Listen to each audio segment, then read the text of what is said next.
एक बार भगवान बुद्ध एक गांव में उपदेश दे रहे थे। उस गांव का एक धनवान व्यक्ति बुद्ध के उपदेश सुनने आया। उपदेश सुनकर उसके मन में एक प्रश्न पूछने की जिज्ञासा हुई, परंतु सबके बीच में प्रश्न पूछने में उसे कुछ संकोच हुआ, क्योंकि उस गांव में उसकी बहुत प्रतिष्ठा थी और प्रश्न ऐसा था कि उसकी प्रतिष्ठा दांव पर लग जाती। इसलिए वह सबके जाने का इंतजार करने लगा। जब सब लोग चले गए तब वह उठकर बुद्ध के पास आया और अपने दोनों हाथ जोड़कर बुद्ध से कहने लगा, प्रभु, मेरे पास सब कुछ है, धन, दौलत, पद, प्रतिष्ठा, ऐश्वर्य, किसी चीज की कोई कमी नहीं है, परंतु मैं खुश नहीं हूं। हमेशा खुश रहने का राज क्या है? मैं जानना चाहता हूं कि हम हमेशा प्रसन्न कैसे रहे। बुद्ध कुछ देर तक चुप रहे और फिर बोले, तुम मेरे साथ जंगल में चलो, मैं तुम्हें खुश रहने का राज बताता हूं। ऐसा कहकर बुद्ध उसे साथ लेकर जंगल की तरफ बढ़ चले।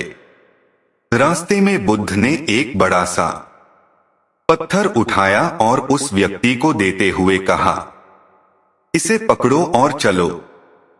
वह व्यक्ति पत्थर उठाकर चलने लगा। कुछ समय बाद उस व्यक्ति के हाथ में दर्द होने लगा, लेकिन वह चुप रहा और चलता रहा। लेकिन जब चलते हुए काफी समय बीत गया और उस व्यक्ति से दर्द सहा नहीं गया, तो उसने बुद्ध को अपनी परेशानी बताई। बुद्ध ने उससे कहा, पत्थर नीचे रख दो। पत्थर नीचे रखते ही उस व्यक्ति को बड़ी राहत महसूस हुई। तभी बुद्ध ने समझाया, यही खुश रहने का राज। उस व्यक्ति ने कहा, भगवान, मैं कुछ समझा नहीं। बुद्ध बोले, जिस तरह इस पत्थर को कुछ पल तक हाथ में रखने पर थोड़ा सा दर्द, 1 घंटे तक रखने पर थोड़ा ज्यादा दर्द और काफी समय तक उठाए रखने पर तेज दर्द होता है, उसी तरह दुखों के बोझ को हम जितने ज्यादा समय तक अपने कंधों पर उठाए रखेंगे, उतने ही ज्यादा दुखी और निराश रहेंगे। यह हम पर निर्भर करता है कि हम दुखों के बोझ को कुछ पल तक उठाए रखना चाहते हैं या जिंदगी भर। अगर खुश रहने की आकांक्षा हो तो दुख रूपी पत्थर को जल्द से जल्द नीचे रखना सीखना होगा।